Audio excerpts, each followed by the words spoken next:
नमस्कार, स्वागत है आप सभी का भारत टीवी लाइव में। आपके साथ मैं हूं अंजलि त्यागी।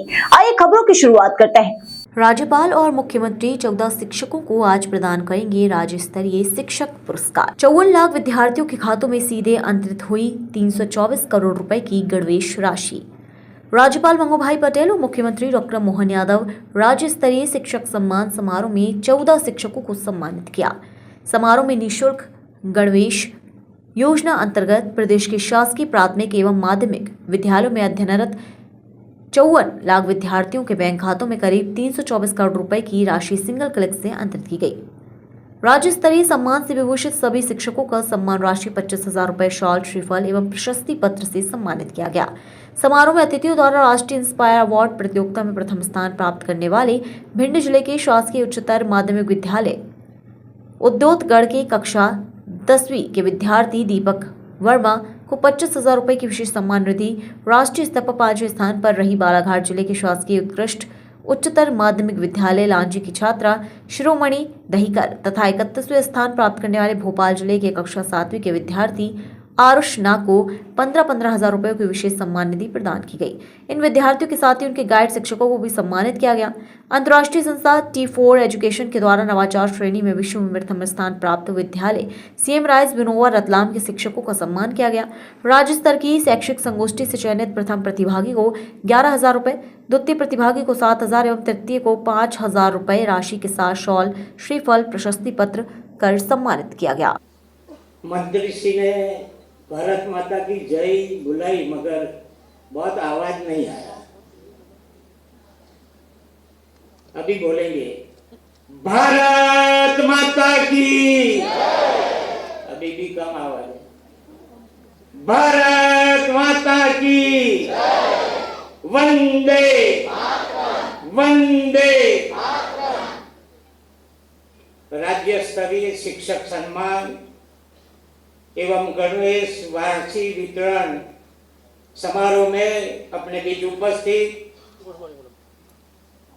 माननीय मुख्यमंत्री श्री, अभी मैंने बताया कि कभी मध्य प्रदेश के विकास के लिए हवाई जहाज उड़ाते हैं, कभी कभी उद्योग बटोरने जाते हैं और मंत्री श्री ने बहुत अच्छा बताया कि कैसे हमारे मुख्यमंत्री है, ऐसे विकासशील पुरुष हमको मध्य प्रदेश को मिले हैं। ऐसे मुख्यमंत्री डॉक्टर मोहन यादव जी,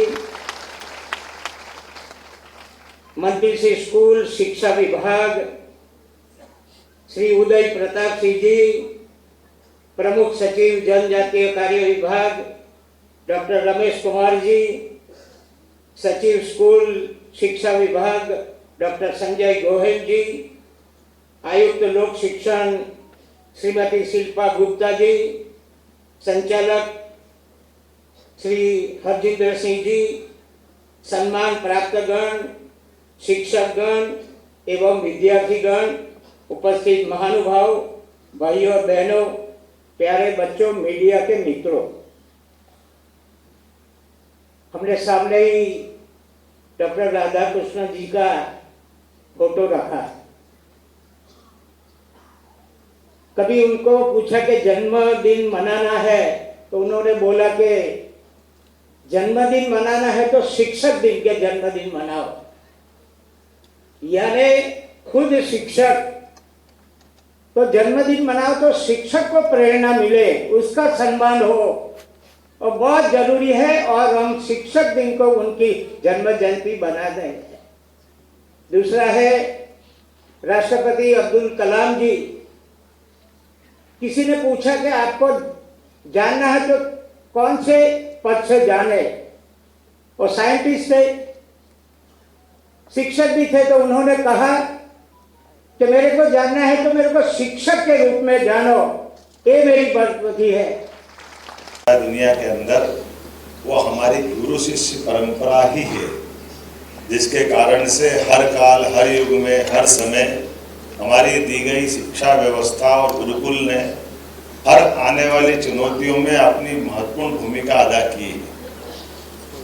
वर्ष कोई भी हो, समय कोई भी हो, चुनौती कैसी भी, जब भी मौका पड़ा तो उन चुनौतियों का सामना करने के लिए हमारे विश्वविद्यालय, महाविद्यालय, विद्यालय ने अपनी महती भूमिका अदा की। हम भगवान राम का काल देखें, भगवान राम के काल में समर्थ दशरथ, जिनकी अपनी उस समय की कीर्ति पताका, उनका शासन का करने का तरीका, उनकी उदारता, वीरता, धीरता, गंभीरता, इस बात की कमी, लेकिन जो कमी थी उसमें गुरु ने फिर भी देख लिया। वो गुरु और शिष्य के बीच में एक मिलन होता विश्वामित्र के माध्यम से, जब वो राम और लक्ष्मण को लेके जंगल जाते हैं और होने वाली घटनाओं से परिचित कराते हैं कि ये हड्डियों के ढेर किस कारण से।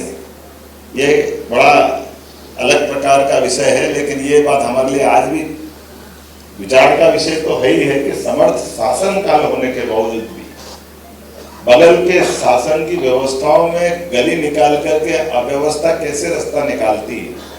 और हमने सबने देखा कि वो घटनाक्रम है जब केवल गुरु ने अपने शिष्यों को छाटा, निकाला और भगवान राम और कृष्ण का जीवन, भगवान राम और लक्ष्मण का जीवन उसके बाद बदला। न केवल राक्षसों का अंत हुआ, बल्कि साथ सीता माता भी मिली। 2000 साल पहले भी हुआ, ये 200 साल पहले भी हुआ। जब हमारे यहाँ लॉर्ड मेकाले आते तो उनने हमारी सारी शिक्षा व्यवस्था ध्वस्त की, इसमें उसमें कोई अंतर नहीं। लेकिन यशस्वी प्रधानमंत्री का अभिनंदन करो श्रीमान नरेंद्र मोदी का, जिन्होंने शिक्षा नीति 2020 दोबारा जब लेकर के आए तो उन्होंने कहा कि पाठ्यक्रम के अंदर कौन सा विषय होना चाहिए, जो गौरवशाली अतीत पे गर्व कर सके वो विषय होना चाहिए। इसलिए उसको काल के प्रवाह में पता नहीं क्या क्या कहते थे। भगवान राम और भगवान कृष्ण के जीवन के उत्कृष्ट प्रसंगों को लेकर के केवल उनको कर्मकांड की माइथोलॉजी में डाल देना, ये दुर्भाग्य की बात है। हमारे लिए तो ये भारत का विश्व गुरु बनने का जो सपना है, कोई धनी बनना चाहता है, कोई ताकत वाला बनना चाहता है, लेकिन भारत ने अपना मार्ग कौन सा खोजा है? भारत ने मार्ग खोजा है गुरु। गुरु अर्थात अंधेरे से प्रकाश की ओर ले जाने वाली भावना, जिसको वेद वाक्य में कहा गया सर्वे भवन्तु सुखिनः सर्वे सन्तु निरामया। ये जो उदात्त भाव है, उस उदात्त भाव के आधार पर दुनिया के अंदर हम अज्ञानता को मिटाना चाहते हैं, दुनिया के अंदर अच्छाई को स्थापित करना चाहते हैं, दुनिया के अंदर मानवता को स्थापित करना चाहते हैं। और ये आती कहाँ से? ये आती शिक्षा से, ये गुरु परंपरा से, गुरु शिष्य परंपरा को पुनर्स्थापित करती है। इसलिए आज के इस अवसर पर हम इतने अच्छे माहौल में हैं कि हम काल के प्रवाह में आईने की तरफ सब कुछ साफ दिख रहा है। एक एक करके वो सारी बातें स्थापित होती जा रही है, जिसके कारण से दुनिया में भारत जाना जाता है। भारत दुनिया में संपन्न बनना चाहता है, लेकिन संपन्नता में स्वार्थी नहीं बनना चाहता। वो उदारता के साथ अपनी अच्छाइयों को बांटना चाहता है। वो ताकतवर बनना चाहता है, लेकिन शांति के लिए बनना चाहता है। उसकी दिशा दूसरी नहीं, उसकी दिशा एकमात्र है कि हम शांति की स्थापना करने में समर्थ हो। इसलिए हमारे देवता एक हाथ में शास्त्र भी रखते हैं तो दूसरे हाथ में शस्त्र भी रखते हैं। और मुझे इस बात की प्रसन्नता, हमारी सरकार बनने के बाद हमने भी दशहरे पे शस्त्र परंपरा को पूजन करने की परंपरा स्थापित की है। हमारे महामहिम के आशीर्वाद। फिलहाल खबरों में बस इतना ही। बने रहिए भारत टीवी लाइव के साथ। नमस्कार।